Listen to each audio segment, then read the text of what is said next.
Hello everyone, welcome to a new video.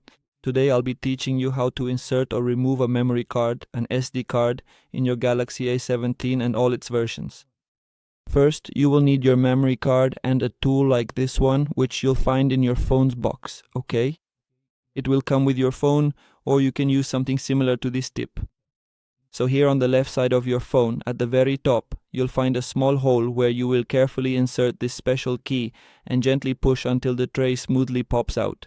Here, you'll then use your fingernail to carefully remove the tray, and now your memory card should be placed with this specific side facing down. We will place it right here in this precise position with it facing downwards. Here it fit perfectly, as you can clearly see, and now we'll carefully put it back into your phone, okay? We'll gently put it back in here.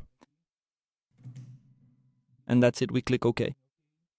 And now you can use the memory from the memory card, all the content that was on the memory card. You can go into the photo gallery here and you can also access it through the folder.